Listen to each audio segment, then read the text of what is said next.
Sani, how do you do? So today I have a bit of a somber video.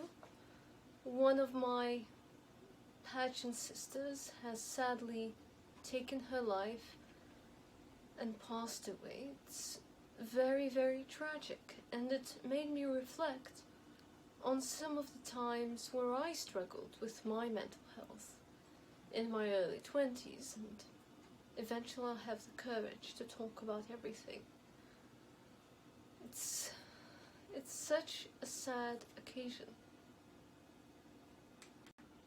Chelsie Kryst was one of my favorite Miss USA and Miss Universe finalists, and it's so tragic. My heart goes out to her and her family, and my prayers goes out to her family, her friends, and everyone affected by this. It's difficult to talk about high-functioning depression, and I think it's a very important topic. And also, do certain things add to it? Some of you might think, perhaps, asking if did Kevin Samuels take a life is vulgar, and perhaps it is. But I think it's a great way of raising awareness for mental health and bringing attention to some of the toxic trends today that we ladies. When I read the final essay that Chelsie Kryst wrote, I really thought to myself, wow, did Kevin Samuels really take a life of one of the most beautiful women in the world? And then I read it further and found out, no, it's much more complex than that. But I do want to hold on to my original thought. When I first read her essay, she said that women in America and the West have no value once they hit the age of 30. And I think this is something we do have to discuss so that none of you ladies will be inspired to end your life, because I want to tell you that your life has value after the age of 30. But if I just say this, you won't believe me, so let me explain rationally what is going on in the culture that is so toxic. Kevin Samuels is not sitting there lying. He is telling the truth, right? So I don't think we can blame him for the culture, right? Because for an art strategist, your value as a human being is your fertility. For art strategists, women have no value outside of their fertility.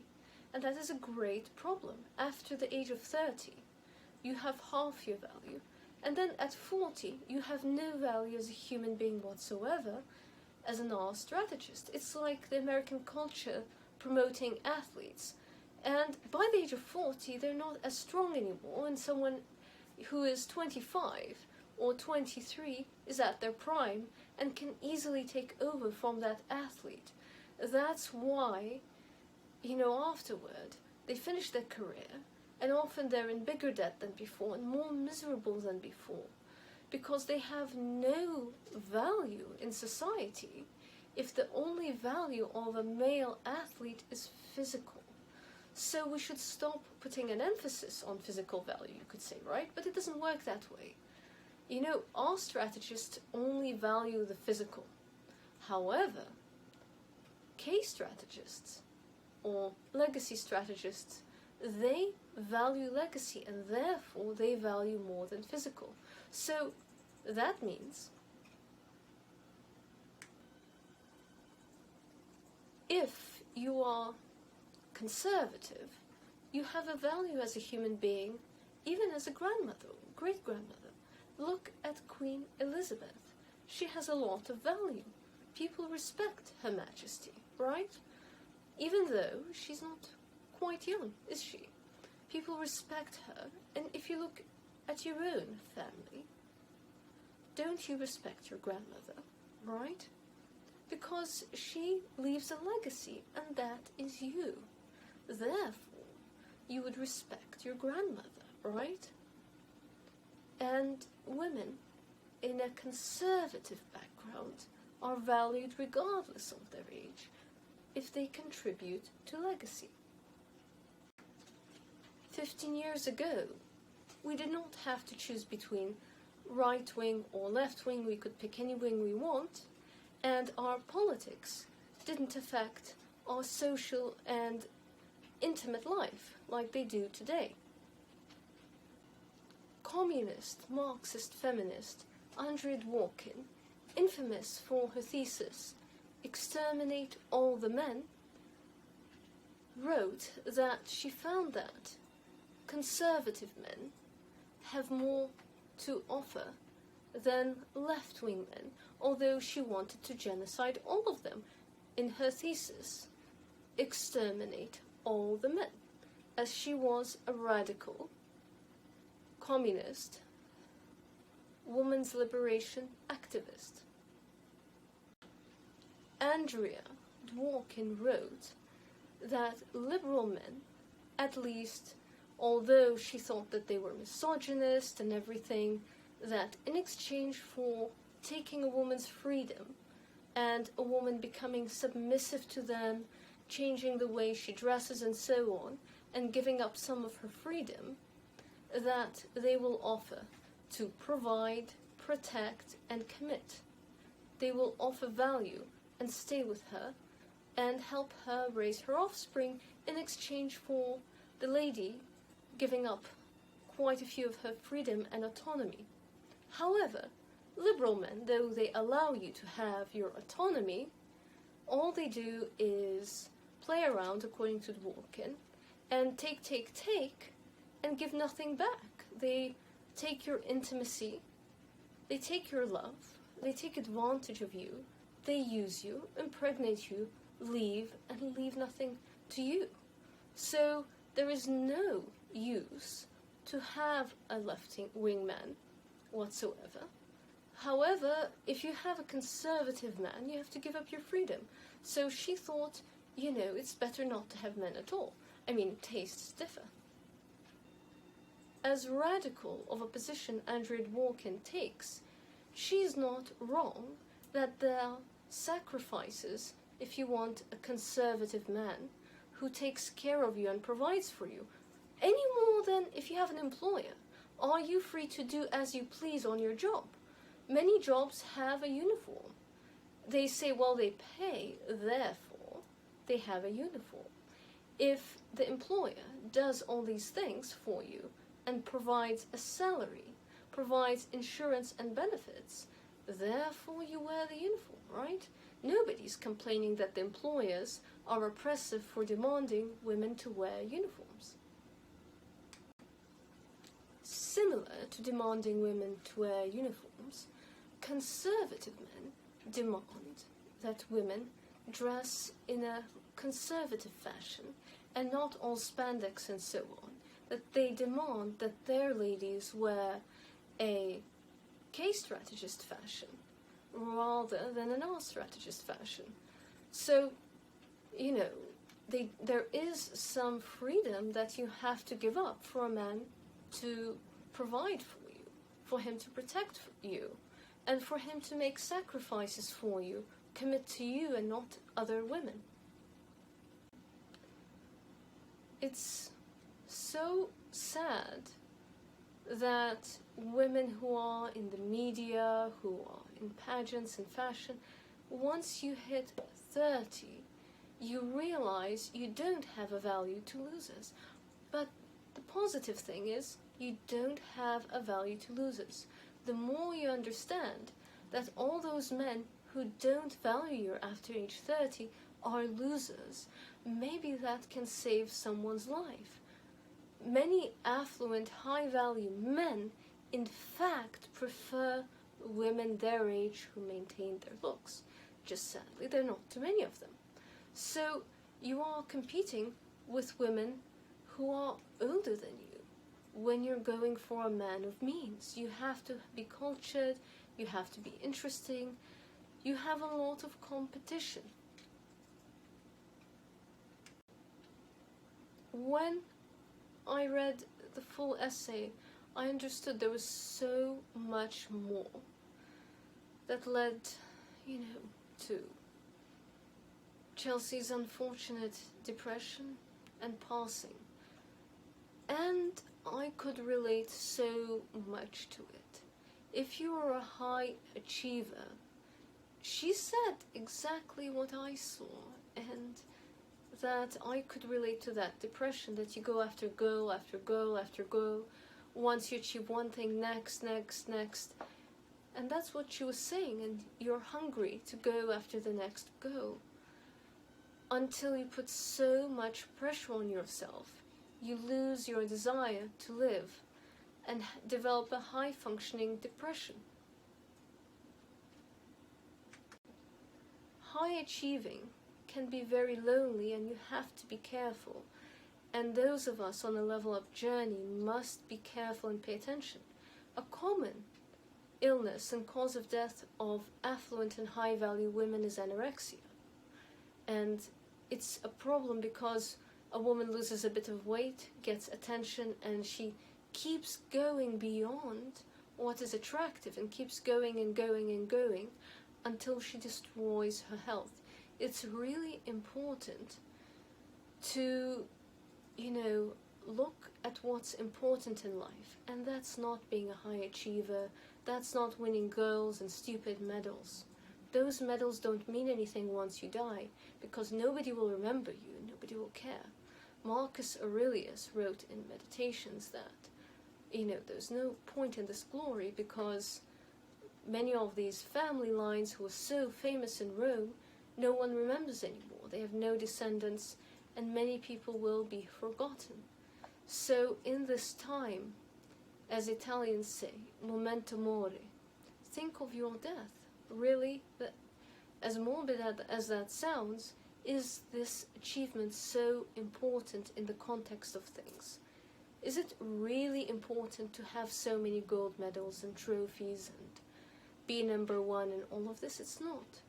What's important is love, family, and it takes a while.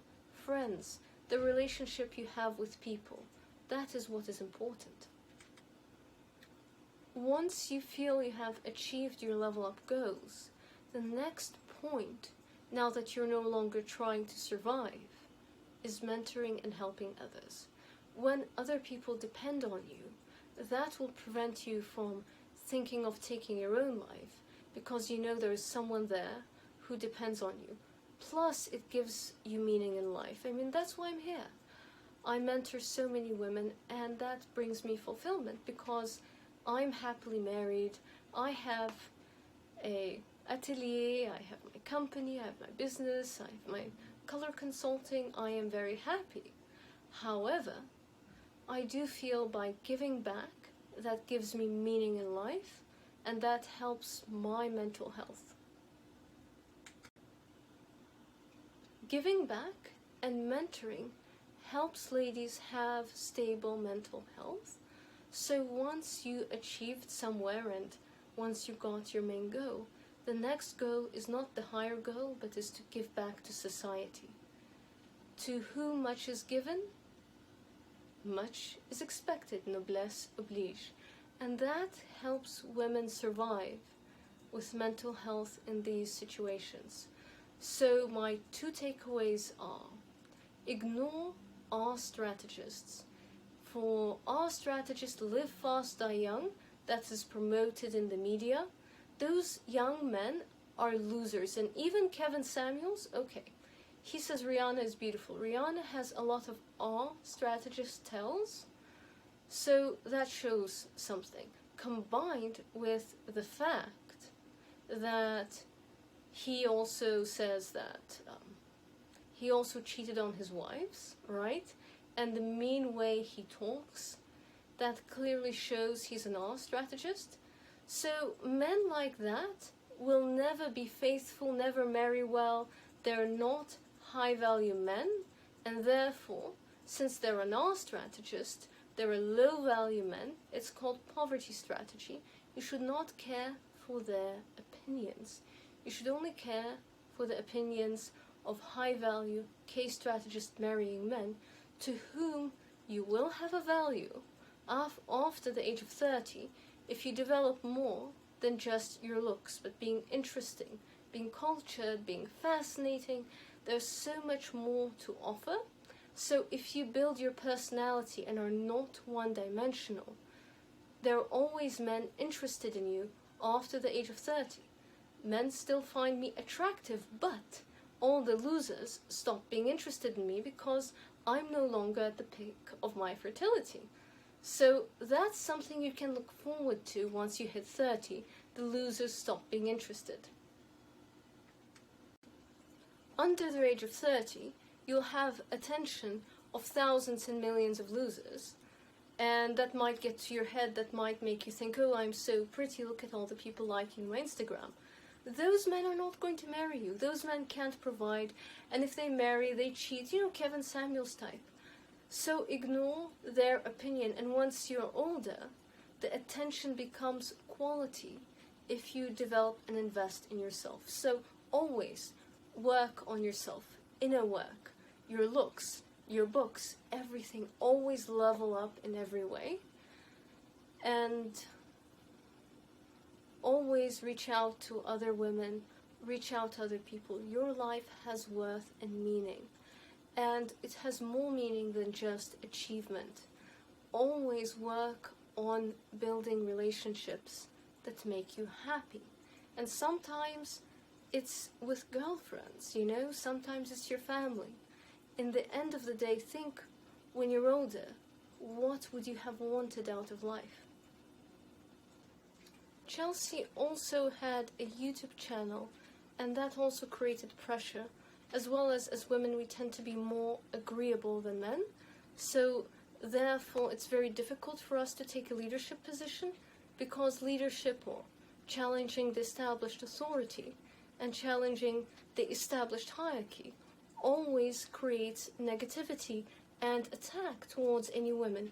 A woman simply leveling up will create hatred and jealousy, and few women are prepared to deal with that backlash.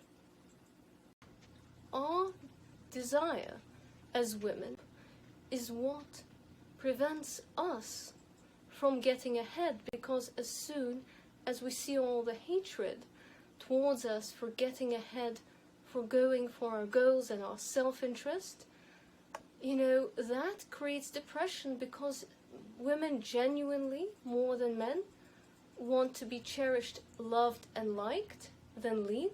However, if you want to be liked, you stay where you are. So you have to be hated and tolerate that to get to the top. And once you get there, you have your husband's circle of friends, and circle in on that. Do not let anyone else in, and only in that case could you be cherished. Many of you have written to me and have said that you struggle on your level up journey because your former friends, some of your siblings, are hating on you for the fact that you're working to get ahead and they're still where they are. Leveling up requires a tolerance for being hated for many years and being alone until you get your goals. That weighs really, really heavily on women. So if you're doing this unprepared, it can hurt you, because you will not expect the betrayal of quite a few of your friends and people you know who get triggered by the fact that you're getting ahead, achieving your goals because you're hustling, and they're not, and they're in the same place because they are not hustling as hard as you do. I have never felt uglier or worse in my life than on YouTube. I'm not this ugly in person. In person I look so much better, but on YouTube every flaw is magnified, your angles are horrible, it's absolutely the worst experience, and editing and all the pressure, and it's so difficult and things go wrong, and I have ring lights and everything, and it's still, this goes wrong, that goes wrong, different lighting, editing, and the pressure every week you have to do several hours of hair and makeup. It's just so tiring and exhausting. And then of course you will get a lot of negativity as well. Everyone has unrealistic expectations. They expect $1 million budget video for free, things of this sort. And then when a woman has high quality, they'll call her a scammer. But then if she doesn't sell a course, where would she get all the staff and equipment to do a professional video that you like? So, it's very difficult, and you will always feel you're never enough if you're trying to be liked. There will be always haters no matter what you do. So just do you and ignore the haters, go for your goals. And don't think, I want an award or I want to be liked. Think, what kind of a life do I want to live? What do I need to do to have the life I want? Think of your life goals. What would you enjoy, right? And think, how can I have a happy life? What do I need to do? And it's usually finding a good spouse, building a good family, building a good friend network, leveling up your life, So you have to think, what can I do to make a good life for myself, right? Dolce vita, as Italians say. How do you make a sweet life for yourself and use achievements to achieve that life? And once you've achieved that life, to give back, rather than to be, missile perfect, 1,000 award. Awards can become an addiction, and then after it leaves you depleted, exhausted, and it can cause a terrible depression and tragedy. So sadly, as a former high achiever, it's relatable and it does bring sadness. I will not talk about this today. One day I'll have the courage to talk about it. But ladies, please, you're more than just a trophy after trophy. Think of what brings you joy in your life, right? Your joy is paramount to you, and you have value as a human being. And it's important to put joy first in your life, and think of it in the short term and the long term. Joy is not a joke. Fun is not a joke. It's really important to understand, if you're sacrificing, what are you sacrificing for? A life of drudgery, award after award, or are you sacrificing for building a happy life? Think, if this is all the time you have, are you being happy? Does this make you happy? Put your happiness first. Always think, if you're sacrificing for a big goal, is that all there is, right? There's probably more. Set a goal that leads you to your happiness, right? In life, I find what's the most important is our relationships with each other. So on the level up journey, yes, it might be lonely, but think why you're on it. It's because you want better quality relationships. Perhaps the relationships around you are toxic. And also perhaps you want a better quality of a spouse. So, think of it that way, that you want a good family life, you want good friends and a good spouse, and you might have to sacrifice a few years of loneliness to achieve that. And once you achieve that, that is the reward. And think, how can you have a good life with your newfound higher quality friends and spouse and new family? So think of it as building a family to enjoy the sweet life. And once you got there, the next thing is to mentor people, because that is what brings joy in life. And that brings legacy, that makes you fulfilled after you've achieved what you wanted, right? Don't make it goal after goal after goal. And you ladies bring so much meaning and joy to my life. I am eternally grateful for you, and I'm eternally grateful to see many of you thriving and doing better, and that brings so much joy to my heart and so much meaning.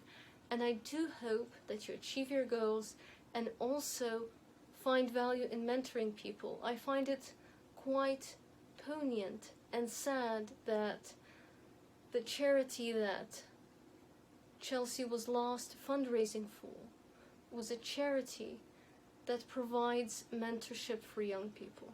Mentorship is so important. And when I was in the United States, I also fundraised for the Boys and Girls Club, and I was involved in mentoring. It brought me so much meaning and really, in a way, affected my life for the better, as I'm still mentoring all these years later. And it also helps the younger people who are in need of a mentor as well, and having a role model, especially if they're in an impoverished, toxic environment. It's good to have a healthy role model. It makes such a difference for the young kids. So please, please, please donate to the Boys and Girls Club of America. And please do this in her memory, as she was trying to fundraise $1 million before her death for the Boys and Girls Club of America. So in her name, ladies, please do donate. And I'll have the link for her charity below, so please donate to the Boys and Girls Club of America.